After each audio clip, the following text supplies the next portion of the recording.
Baik, terima kasih atas waktunya. Jadi di sini saya akan menjelaskan analisis laporan keberlanjutan perusahaan per tahun 2021 pada PT Mahkota Group Tbk. Yang pertama itu pada G1, perusahaan telah memberikan pernyataan dari pembuat keputusan yang paling senior di organisasi seperti CEO, pimpinan, atau posisi senior yang setara. Pada halaman 21 sampai 24 menjelaskan PT Mahkota Group Tbk berkomitmen untuk mencapai standar tertinggi dalam kualitas dan integritas. Kami percaya bahwa strategi terbaik untuk memastikan kesuksesan yang berkelanjutan adalah dengan menjadi pemimpin perusahaan yang mengutamakan keberlanjutan dan bertanggung jawab. Selanjutnya, G42, perusahaan telah menguraikan mengenai dampak, risiko, dan peluang utama yang dihadapi perusahaan secara lengkap dan jelas. Terdapat pada halaman 20-21 menjelaskan penetapan isu lingkungan, sosial, dan tata kelola penting yang terkait dampak dari kegiatan perseroan dilakukan oleh perseroan secara internal. Yang ketiga, G43, perusahaan telah melaporkan nama organisasi. Terdapat pada halaman 28, nama organisasinya itu PT Mahkota Group Tbk. G44, perusahaan telah melaporkan merek, produk, dan layanan utama. Terdapat pada halaman 34, menyatakan perseroan penyewaan tangki timbun melalui entitas anak. Produk yang dihasilkan perseroan adalah crude palm oil atau CPO. Ada juga palm kernel atau PK, ada RBDPO, dan lainnya. Selanjutnya G45, perusahaan telah melaporkan lokasi kantor pusat organisasi. Untuk lokasinya terdapat pada halaman 29, di mana kantor pusat itu ada di Grand Jati Junction, lantai 27, Jalan Perintis Kemerdekaan nomor 3A, Medan 20231, Sumatera Utara, Indonesia.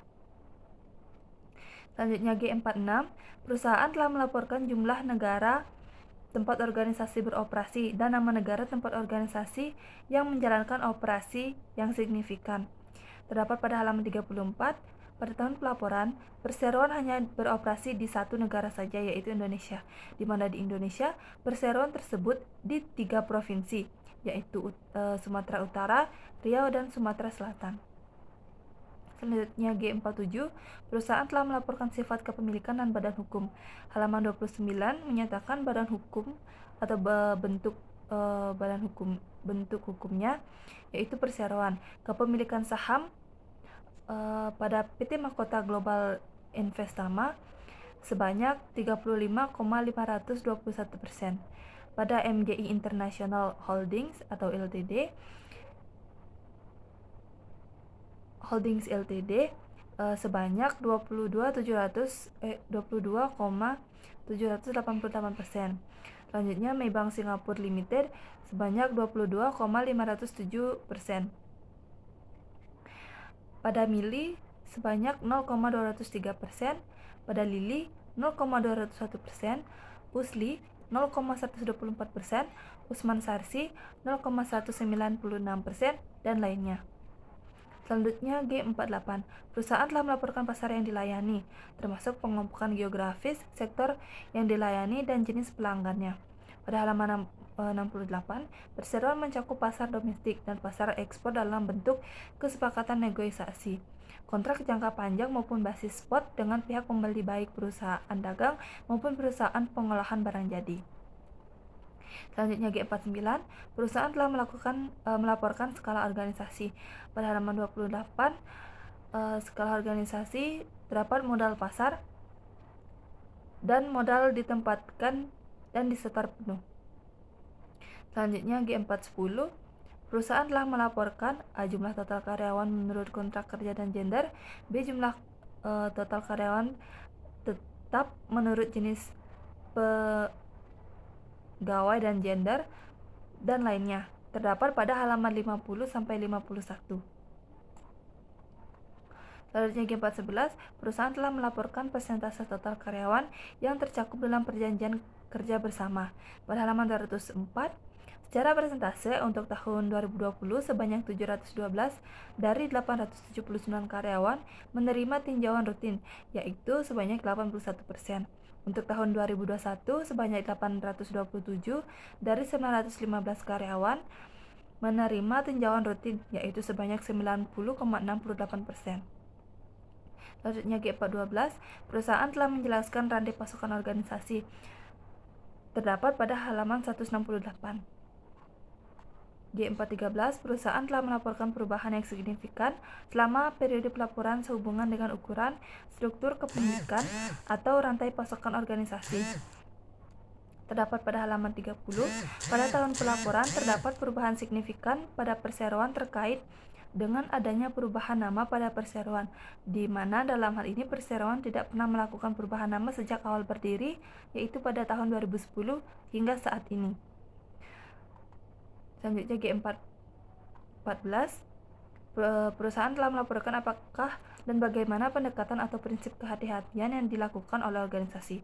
Terdapat pada halaman 105, perseroan memberikan perhatian dan komitmen yang tinggi dalam hal kesetaraan gender dan kesempatan kerja, pelatihan kerja untuk meningkatkan profesionalisme karyawan, sistem imbalan jasa yang sepadan, hingga kesetaraan serta keselamatan kerja bagi seluruh karyawan. Selanjutnya G415, perusahaan telah membuat daftar piagam, prinsip-prinsip atau inisiatif lainnya di bidang ekonomi, lingkungan, dan sosial.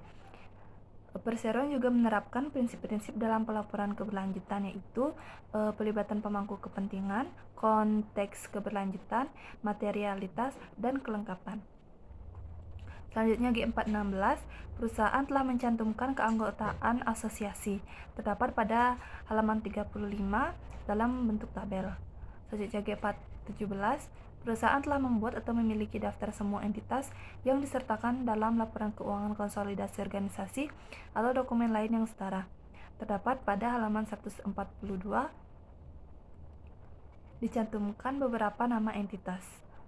G418, perusahaan telah menjelaskan proses untuk menentukan konten laporan dan aspek boundary. Terdapat pada halaman 143. Selanjutnya G419, perusahaan telah mencantumkan semua aspek material yang teridentifikasi dalam proses untuk menentukan konten laporan. Pada halaman 152 menjelaskan, perseroan memanfaatkan sisa limbah dari proses produksi. Cangkang dan fiber dapat digunakan sebagai bahan bakar terbarukan untuk mengoperasikan boiler, dan uap panas yang dihasilkan dapat mengoperasikan turbin. Selanjutnya G420, perusahaan tidak melaporkan aspek boundary dalam organisasi untuk setiap aspek material. G421 dan G422, perusahaan tidak melaporkan aspek boundary di luar organisasi untuk setiap aspek material. Perusahaan juga tidak melaporkan pengaruh dari pernyataan ulang atas informasi yang diberikan pada laporan sebelumnya dan alasan pernyataan ulang tersebut. Pada G423, perusahaan telah melaporkan perubahan yang signifikan dari periode pelaporan sebelumnya pada cakupan dan aspek boundary. Terdapat pada halaman 141, tidak terdapat perubahan pada periode pelaporan, skala usaha, perubahan kegiatan usaha termasuk organisasi dan rantai pasokan perseroan selama periode pelaporan. Selanjutnya G424, perusahaan telah menyusun daftar kelompok-kelompok pemangku kepentingan. Terdapat pada halaman 148 sampai 150, dicantumkan dalam bentuk tabel. Selanjutnya G425, perusahaan telah melaporkan dasar identifikasi dan pemilihan pemangku kepentingan yang akan dilibatkan. Pada halaman 147 sampai 148, perseroan berkomitmen untuk meningkatkan pelibatan pemangku kepentingan guna meningkatkan nilai pemegang saham dan pemangku kepentingan lainnya. Selanjutnya G426, perusahaan telah melaporkan pendekatan organisasi dalam hubungan dengan pemangku kepentingan. Pada halaman 148, perseroan membagi kelompok pemangku kepentingan dengan memperhatikan faktor kedekatan dan urgensi. Bagi pemangku kepentingan, proses pelibatan pemangku kepentingan akan dimaknai sebagai upaya kami untuk memenuhi harapan setiap pemangku kepentingan. Selanjutnya G427, perusahaan telah melaporkan topik dan permasalahan utama yang pernah diajukan melalui hubungan dengan pemangku kepentingan. Pada halaman 144 dinyatakan dalam tabel. Pada G428, perusahaan telah melaporkan periode pelaporan. Pada halaman 141, sejak tahun 2020, perseroan telah menerbitkan laporan keberlanjutan sebagai pelengkap dari laporan tahunan dan bentuk kepatuhan perseroan terhadap peraturan otoritas jasa keuangan nomor 51 per POJK 03 per 2017 tentang penerapan keuangan berkelanjutan bagi lembaga jasa keuangan, emiten dan perusahaan publik. Selanjutnya G429, perusahaan telah menjelaskan tanggal laporan sebelumnya yang paling terakhir. Pada halaman 141, dalam rangka menyediakan informasi yang tepat, waktu dan akurat, sejak tahun 2020, perseroan telah menerbitkan laporan keberlanjutan sebagai pelengkap dari laporan tahunan dan bentuk kepatuhan perseroan. Selanjutnya G430, perusahaan telah menjelaskan siklus. Pada halaman 141 dijelaskan perseroan menerbitkan laporan keberlanjutan secara periodik sekali setahun bersamaan dengan terbitnya laporan tahunan perseroan. Selanjutnya G431, perusahaan telah memberikan kontak yang dapat dihubungi bila ada pertanyaan mengenai laporan atau kontennya. Terdapat pada halaman 29 terdapat kontak yang dapat dihubungi seperti telepon, web, dan email. Selanjutnya G432, perusahaan telah melaporkan opsi sesuai yang dipilih organisasi. Pada halaman 141, laporan ini telah disiapkan sesuai dengan standar GRI dengan mencantumkan nomor disclosure GRI pada setiap narasi terkait. Selanjutnya G433, perusahaan telah melaporkan kebijakan organisasi dan praktik yang sedang berjalan sehubungan dengan memperoleh asuransi eksternal. Pada halaman 141, perseroan belum melakukan proses asuransi oleh pihak eksternal atas laporan ini. Selanjutnya G434, perusahaan telah melaporkan struktur tata kelola organisasi termasuk komite-komite badan tata kelola tertinggi. Pada halaman 152, struktur tata kelola perseroan terdiri dari organ utama, yaitu rapat umum, pemegang saham, RUPS, dewan komisaris, dan direksi. Selanjutnya G435, perusahaan tidak melaporkan proses pelimpahan otoritas untuk topik ekonomi, lingkungan, dan sosial. Selanjutnya G436, perusahaan telah menetapkan jabatan di tingkatannya masing-masing. Terdapat pada halaman 154. Selanjutnya G437, perusahaan telah melakukan proses konsultasi dengan pemangku kepentingan. Pada halaman 54 menyatakan dalam menyelenggarakan usaha, perseroan memiliki sejumlah pemangku kepentingan. Dalam laporan ini, pemangku kepentingan adalah entitas atau individu yang terpengaruh oleh kegiatan, produk, dan jasa perseroan. Selanjutnya G440, perusahaan tidak melaporkan proses pencalonan dan pemilihan badan tata kelola tertinggi dan komite. Pada G442, perusahaan telah melaporkan peran badan tata kelola tertinggi dan eksekutif senior dalam pengembangan persetujuan dan pembaruan tujuan. Terdapat pada halaman 25. Selanjutnya G445, perusahaan tidak melaporkan laporan peran badan tata kelola tertinggi dalam mengidentifikasi dan pengelolaan dampak, risiko, dan peluang ekonomi lingkungan serta sosial. Selanjutnya G451, perusahaan telah melaporkan kebijakan remunerasi untuk badan tata kelola tertinggi dan eksekutif senior untuk jenis remunerasi seperti gaji tetap, gaji tidak tetap, dan lainnya. Terdapat pada halaman 155, 195 sampai 196. Dijelaskan, perseroan memahami bahwa remunerasi dan penghargaan yang tepat akan menjaga dan meningkatkan motivasi kerja dan rasa keterikatan karyawan terhadap perusahaan. Selanjutnya G456, perusahaan telah melaporkan nilai prinsip, standar, dan norma perilaku organisasi. Terdapat pada halaman 19. Dalam konteks ini Perseroan berupaya menerapkan standar etika dan perilaku dalam melakukan setiap aktivitas bisnisnya yang disesuaikan dengan visi, misi, serta nilai-nilai budaya perusahaan. Selanjutnya, G457 perusahaan telah melaporkan mekanisme internal dan eksternal untuk memperoleh masukan tentang perilaku etis dan sah menurut hukum. Terdapat pada halaman 116, untuk mempertahankan stabilitas dan kelangsungan usaha, perseroan memiliki sistem pengendalian internal yang bertujuan untuk memantau dan memonitor aktivitas operasi dan kinerja seluruh entitas anak perseroan. Selanjutnya, G458 perusahaan telah melaporkan mekanisme internal dan eksternal untuk melaporkan masalah terkait perilaku tidak etis dan melanggar hukum. Pada halaman 116, selama 2021, Komite Audit telah melakukan penelaahan pada efektivitas sistem pengendalian internal dalam hal memantau dan memonitor aktivitas operasi kerja seluruh entitas anak perseroan sesuai dengan tugas dan tanggung jawabnya. Selanjutnya, G4DMA, perusahaan telah melaporkan mengapa aspek tersebut material, dampak yang membuat aspek ini material, dan cara organisasi mengaturnya. Dapat pada halaman 144, perseroan menetapkan 7 topik material berada pada kategori tinggi, dan 4 topik lainnya berada pada kategori sedang dan dinyatakan dalam bentuk tabel. Selanjutnya, G4EC1, perusahaan telah melaporkan nilai ekonomi langsung yang dihasilkan dan didistribusikan.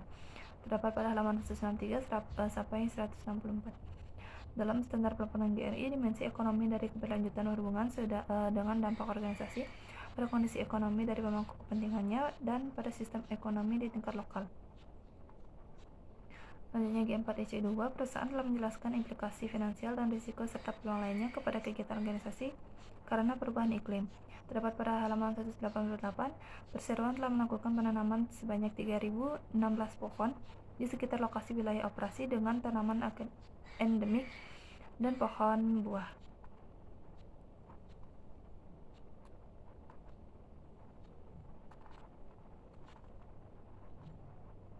Selanjutnya, G4EC3 sampai G4EC8, perusahaan tidak melaporkan pada laporan keberlanjutan. Selanjutnya, G4EC9, perusahaan telah menjelaskan perbandingan pembelian dari pemasok lokal. Pada halaman 168 sampai 169, perseroan mendefinisikan pemasok lokal ada dalam cakupan wilayah kabupaten tempat operasi perseroan berada. Hingga akhir tahun 2021, terdapat 135 pemasok lokal atau sebesar 60,81% untuk wilayah pabrik kelapa sawit. Selanjutnya, G4EN1 sampai N2, perusahaan tidak melaporkan pada laporan keberlanjutan. G4EN3, perusahaan telah melaporkan konsumsi energi dalam organisasi. Terdapat pada halaman 176 sampai 178. Mengelola konsumsi energi menjadi topik material karena tidak hanya berperan sebagai sumber bahan bakar utama untuk pembangkit listrik dan proses produksi PKS, melainkan juga karena emisi karbon yang dihasilkan.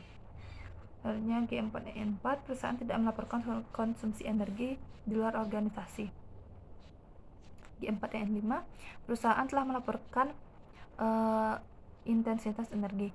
Terdapat pada halaman 178, intensitas energi menunjukkan tingkat efisiensi pemakaian energi yang digunakan untuk setiap satuan produk yang dihasilkan. Selanjutnya, G4EN6, perusahaan telah melaporkan pengurangan konsumsi energi. Terdapat pada halaman 178, metodologi perhitungan pemakaian energi yang perseroan lakukan adalah menggunakan KWH meter yang telah terpasang di panel induk engine room, sehingga dapat memonitor dan mengurangi pemakaian energi jika terindikasi terjadi pemakaian beban yang berlebihan. Pada G4N7, perusahaan tidak melaporkan pengurangan kebutuhan energi pada produk dan jasa.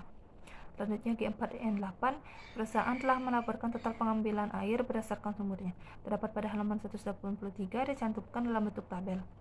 Selanjutnya, G4N9, perusahaan telah melaporkan sumber air yang secara signifikan dipengaruhi oleh pengambilan air.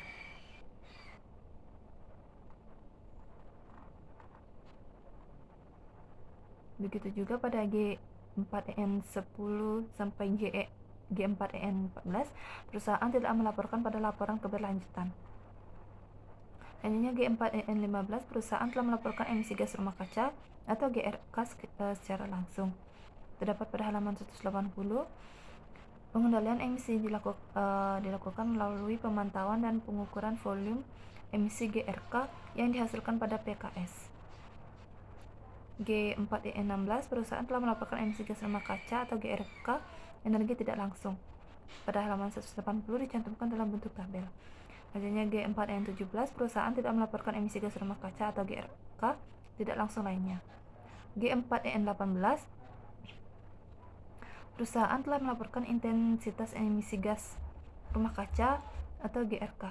Pada halaman 180-181, rasio intensitas emisi GRK dihitung menggunakan satuan volume produksi dalam 1 tahun. Selanjutnya, G4EN19, perusahaan telah melaporkan pengurangan emisi gas rumah kaca atau GRK. Terdapat pada halaman 181, pengurangan emisi gas rumah kaca menjadi salah satu elemen terpenting dalam upaya mengurangi risiko pemanasan global dan perubahan iklim.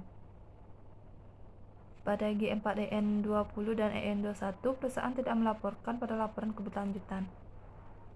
Selanjutnya G4EN22, perusahaan telah melaporkan total air yang dibuang berdasarkan kualitas dan tujuan. Terdapat pada halaman 184, untuk mencegah pencemaran lingkungan dan menjaga kelestarian sumber daya air, perseroan mengelola air limbah di instalasi pengolahan air limbah atau IPAL sehingga memenuhi buku mutu yang dipersyaratkan.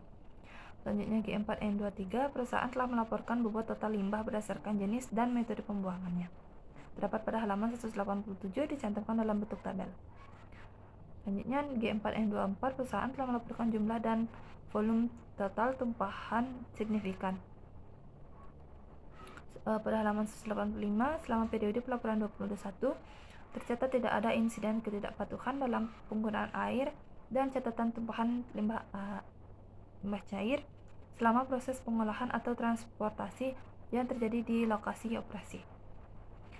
Selanjutnya G4EN25, perusahaan telah melaporkan bobot total untuk tiap-tiap limbah berbahaya yang diangkut, diimpor, diekspor, yang diolah, serta melaporkan persentase limbahnya. Pada halaman 187 dicantumkan dalam bentuk tabel.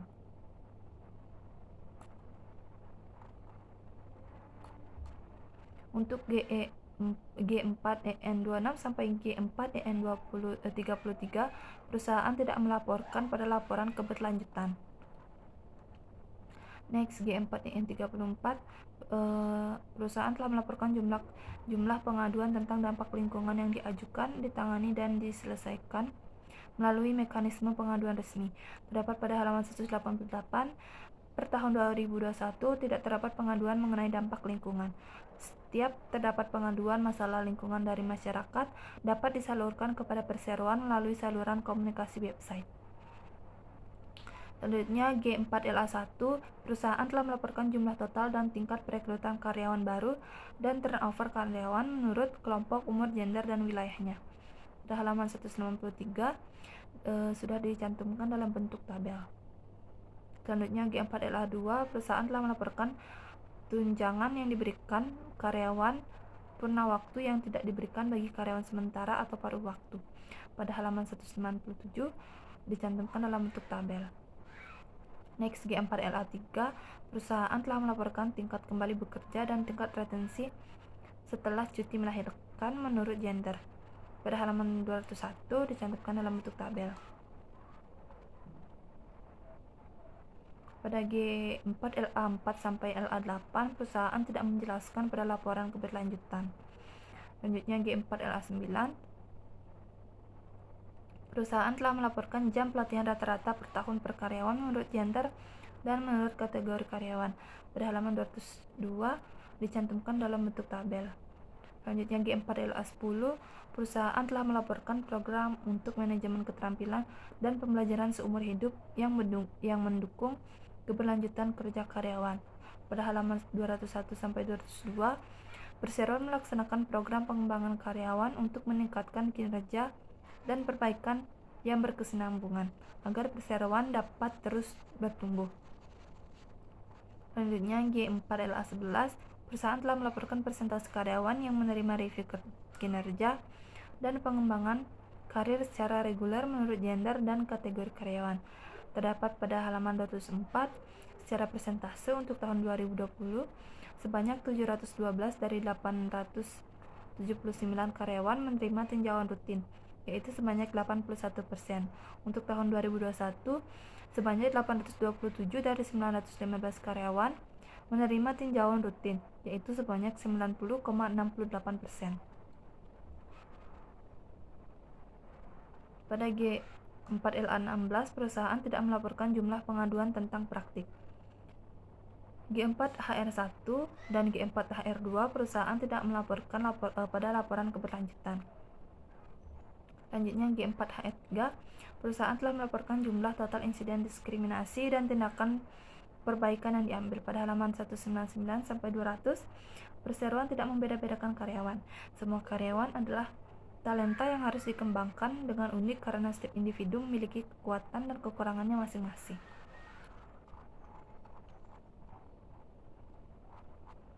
Selanjutnya, G4HR4, perusahaan telah melaporkan operasi dan pemasok teridentifikasi yang mungkin melanggar atau berisiko tinggi melanggar hak untuk melaksanakan kebebasan. Pada halaman 198, di tahun 2021 tidak ada kegiatan operasional atau pemasok yang teridentifikasi memiliki risiko signifikan terkait perjanjian kinerja bersama. Pada G4HR5, perusahaan telah melaporkan operasi dan pemasok yang diidentifikasi berisiko tinggi melakukan eksploitasi pekerja. Pada halaman 198, sesuai dengan hukum Indonesia, perseroan secara tegas melarang pekerja di bawah 18 tahun untuk bekerja di tempat kerja perseroan. Pada G4HR6, perusahaan telah melaporkan operasi dan pemasok yang diidentifikasi berisiko tinggi melakukan pekerja paksa. Pada halaman 199 sampai 200, kebebasan berserikat di perseroan diatur dalam kebijakan Human Capital Management atau HCM, dan juga terlihat dari adanya serikat kerja karyawan di entitas perusahaan.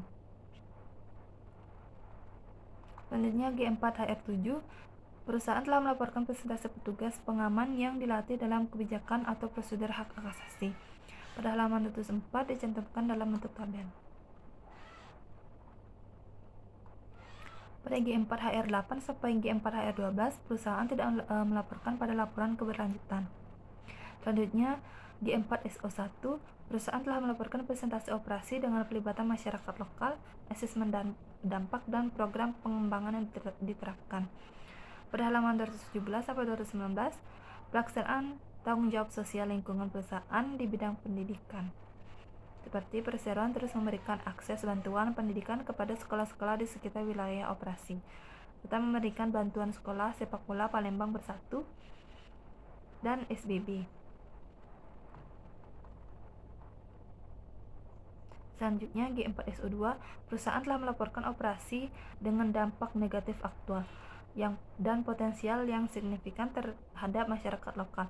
Pada halaman 221, metode keterlibatan pemangku kepentingan berbeda antara satu pihak dengan pihak yang lainnya, sesuai dengan kebutuhan dan harapan pihak berkepentingan tersebut.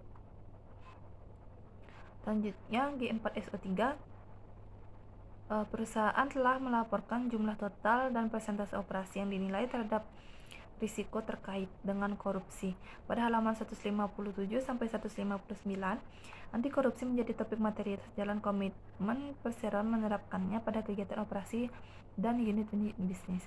Komitmen ini tercermin dalam kode etik dan kebijakan anti penyuapan yang diterapkan kepada semua pihak yang berada di dalam organisasi. Selanjutnya G4SO4, perusahaan telah melaporkan komunikasi dan pelatihan mengenai kebijakan dan prosedur anti korupsi. Terdapat pada halaman 159 dicantumkan dalam bentuk tabel. G4SO5, perusahaan telah melaporkan insiden korupsi yang terbukti dan tindakan yang diambil. Pada halaman 159, selama periode pelaporan tidak terdapat insiden korupsi yang dilakukan. Pada G4SO6 sampai SO10, G4SO6 sampai G4S10 perusahaan tidak melaporkan pada laporan keberlanjutan. Selanjutnya G4S11 perusahaan telah melaporkan jumlah pengaduan tentang dampak terhadap masyarakat yang diajukan, ditangani, dan diselesaikan melalui mekanisme pengaduan resmi. Pada halaman 121, metode keterlibatan pemangku kepentingan berbeda antara satu pihak dengan pihak yang lainnya, sesuai dengan kebutuhan dan harapan pihak berkepentingan tersebut.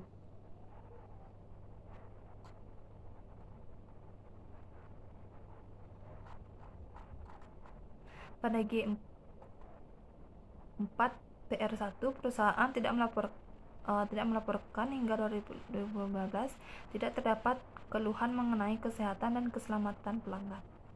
Pada G4PR2 perusahaan tidak melaporkan tidak ada jumlah insiden ketidakpatuhan terhadap peraturan dan kode sukarela.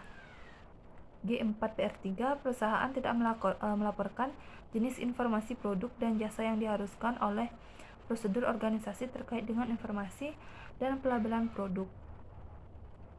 G4PR4 perusahaan tidak melaporkan jumlah total insiden ketidakpatuhan terhadap peraturan dan kode sukarela terkait dengan informasi dan pelabelan produk dan jasa menurut jenis hasil.